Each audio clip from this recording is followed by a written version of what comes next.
So today we're going to start with the Vedic period. Now, very first thing about the Rig Vedic period is the timeline. We've seen that the timeline of the Rig Vedic period is somewhere around 1500 BC to 1000 BC. यानी कि whole Rig Vedic period ranged for approximately 500 years. And you can say that why we call it a Vedic period, because we have few books of this period, and these books are known as Vedas. We have Rig Ved, we have Sam Ved, we have Yajur Ved, we have Athar Ved. All these Vedas, they define the whole period, and that is why what we call them Vedic period. This whole early Vedic period as well as later Vedic period, it was somewhere around for 700 to 800 years. Early Vedic age was of totally for 500 years. And how it started, what all things were there, what was their social life, what was their economical life, we'll see all of these.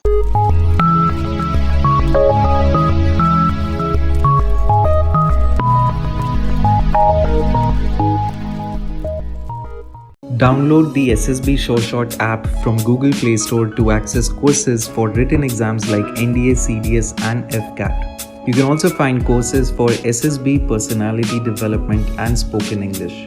Apply the coupon code SIGNUP15 to get 15% off on your first purchase. Call us on 725-930-7111 for any queries. So very first is Rig Ved. It is the only source of knowledge of this period.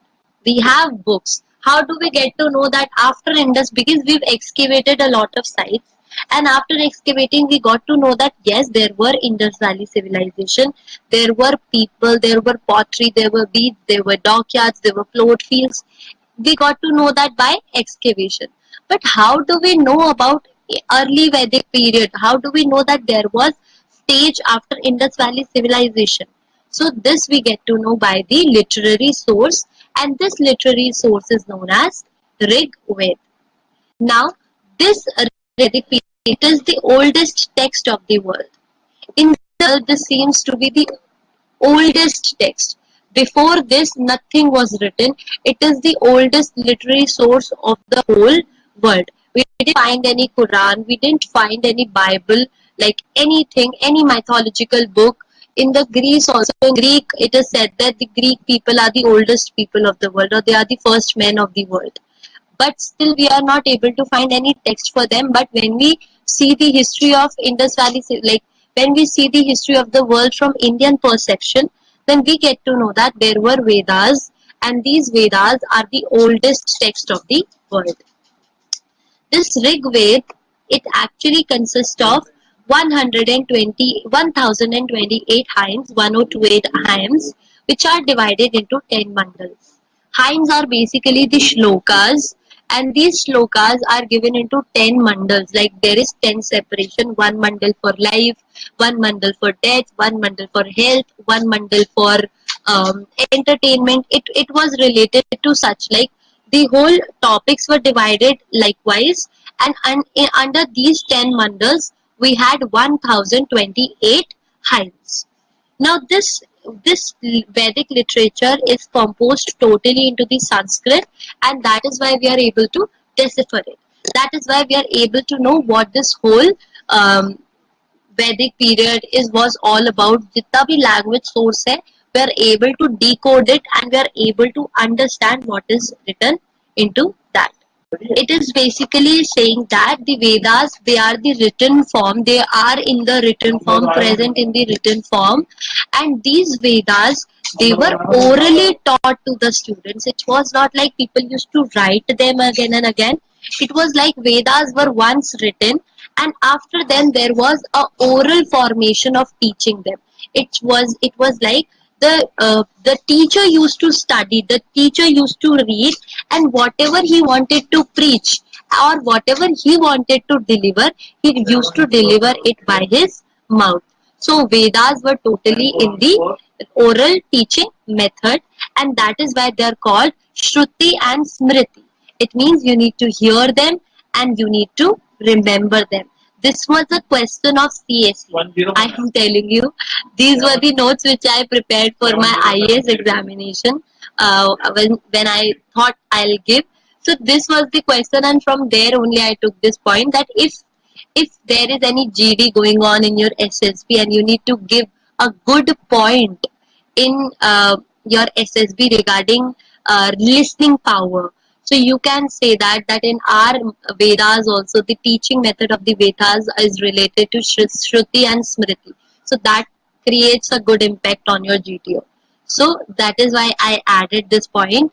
So they are related to Shruti and Smriti. You need to hear them and you need to memorize them.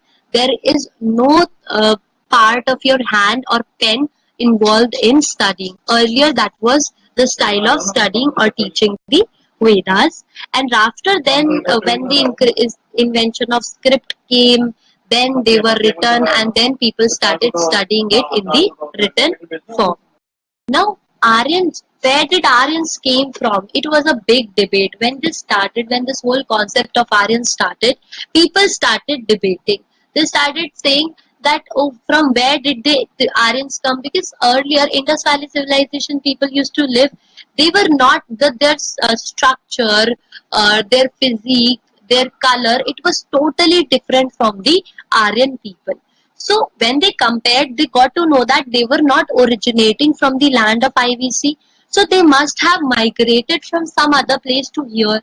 Now what that land could be, from which land they've come from. So there were different theories given. Very first is Dayanand Saraswati. This man, Dayanand Saraswati, he is that Aryan Samaj. Do you know about that? Have you ever heard of this Aryan Samaj? Yes, it's a very big topic. It was moved back towards. No, he said that Aryan Samaj is that move back to Vedas. Have you ever heard of the Aryan Samaj, the religious movement started by Dayanand Saraswati, and he said that we need to move back towards our no idol worship, we need to move towards our Vedic culture. The culture was good. He promoted girl education. He said that the God has no figure. He started with some of the religious movement. So he said that these Aryan dudes, they've come from Tibet. Now, you'll have to understand it with a map. I studied in. Oh, you studied in an Aryan school. That's a great thing. They have very different ideologies. Now, the Rig Vedic polity, it was basically monarchical. Like we know that there is kinship. Kinship is basically there would be one head, and moreover, that head will be treated as the king only. So the kind of the polity they followed was monarchy in the nature, and the succession was hereditary. Like today, Abhijit is the head of the or the king of the early Vedic age. Then Abhijit's son would be head. Then Abhijit's son's son would be head. Son's son's son. So it would go, and the succession was given on the basis of the hereditary. Then there were the two particularly, I told you, right, that all these Sardars, all these Gramanis, and all these Vishyapatis, they used to be a part of organization. Those popular organizations were known as Sabha and Samiti. And earlier women were allowed to attend these Sabhas and Samitis. They were the active participants of them. It means that women were involved in because if you see the monarchical type of polity, women are least admitted into the administration. But when we compare it to that of the Rigvedic polity, we get to know that women were the part of these Sabhas and Samiti. They were active part of the administration of whole Rigvedic period. But then they were also given equal opportunities as men and for their spiritual and intellectual development. We will get to know that if any one of you have had arts in their college times or in their school times in 12th standard, you must have heard of a religious movement chapter. There was a chapter related to religion. There you find Iyengars, Nayanars, Alvars, And there we get to know that women, why they fought, why they came up with such bhakti movements. Because women were, even when we'll come to the later Vedic period, we'll get to know that women were not even given the opportunity to select their own god. They were not even given opportunity or the freedom enough to do anything for their intellectual development. They were not allowed to learn any skill. They were not allowed to work. They were not allowed to move outside. And why? People were already depressed. People were called low class. Women were treated like anything, like a thing which you put into, or rubbish kind of thing which you put into the dustbin. And at such situation, people, where they move towards the God. They want that at least God should give them any solution. But women, in the later Vedic period, you'll find that women were not given that right even. That they cannot go to God. They cannot even select their own God. But it was not like in the Rigvedic, early Rigvedic period. Women were given equal opportunities. They were set free. Totally, they were set free. They can form any sort of skill, whatever they wanted to do. They were equally participating in the decision making for the society as well as for herself. She was allowed to choose her own spiritual path, which is an innate choice given to anybody. If anybody wants you to follow any god or any guru, do not follow until unless you feel like, because God says that spirituality is your innate choice, which cannot be selected by anybody. You yourself should choose that, because that is your ultimate recluse, that is your ultimate resolution. Because if finally, if you failed, if you got success, until unless you're not sharing it with some almighty or some power, that is totally waste. So that is why we can see that early Vedic age, it was totally very beautiful, very peaceful. Although they destroyed the Aryan people, but still the kind of society they were living in, it was an equal and socialistic society. There was no child marriage. The practice of the sati pratha was absent. Can you believe it? We Hindus, who are known as the practitioner of the sati pratha, when our society's foundation was given, our society's foundation was burying, that point of time we were not following child marriage. At that point of time we were not following sati pratha. And the things we say that these all things are of orthodox things. No, this is the problem of our society. We have created it, and when this all things, when the society was uplifting itself, when it was just burying its foundation in the soil, at that point of time we were clean people. We were not following child marriage. We were not following sati pratha, like such sort of social evil. Basically, these Aitreyas Brahman, they described that you should put a lot of resources over a daughter. They said that the daughter is, she is the source of misery. You need to save for her so that you can get a lot of dowry in order to marry her off. So these thinkings, these sort of evil thinking developed in the later Vedic period. The society which was present there, like the happy go society, people were equal, socialistic society, it got replenished in the later Vedic period. Then religious life, the Prajapati, Vishnu and Rudra, they became the prominent periods, prominent gods. Basically, Brahma, Vishnu, Mahesh, three gods. Brahma, the creator; Vishnu, the protector, the Palakhari; and the Shiva, the destroyer. So these three people, later Vedic period, we also follow them as the prominent gods right now as well. These three gods then took their prominence, and they became the important gods of the later Vedic period. Then the king, they performed various rituals and the sacrifices in the presence of the Brahmanas so that they can retain their position forever. They felt like if we are doing havans, if we are doing rituals, then what will happen? We will become mortal and we won't die, and this whole kingdom would be under us only. So to strengthen and to retain their position, they used to do sacrifices and everything. Then these whole, you can say, sacrifices, they started Rajasuya.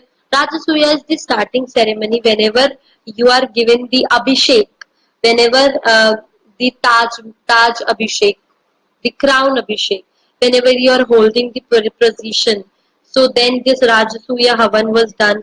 Ashwamedha was that they would leave a horse to run, and that horse would run and run and run and run, and at whichever territory the horse would stop, there would be fight between the two territories, the one who left the horse open and the one where the horse stopped, and whenever whosoever will win, they will acquire each other's territory. So these sort of, and then that horse was used to get sacrificed, like they used to cut down that horse. Then Vajpaya, there used to be a chariot race. So all these things happened exactly with the, in the religious life. They become more of like into the blank or the superstitious religion. Royal power had increased because people started fighting, people started acquiring each other's land. So the king or the monarchical polity, it became more strong. The sabhas and samitis, they kind of were weakened up. They got weak. Then the larger kingdoms were found, like many janas or tribes, they were amalgamated together. They were merged up together, and they formed janpads. That we will study. Janpads. We have, we would be having a lot of janpads, Vaishali, Rajgir, all these janpads where we would study about Jainism, Buddhism.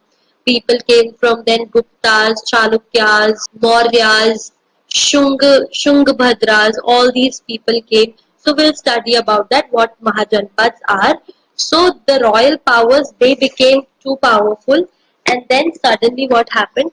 These small janas and tribes, they were amalgamated together. Grams, Vishyapati amalgamated all the Visus together, and they started forming Janpadas. Don't forget to subscribe to our new channel SSB Short Short Plus for exclusive new videos. Also follow us on Instagram for all the latest updates. Check out a Short Short guide to crack SSB on Amazon. The link is in the description below.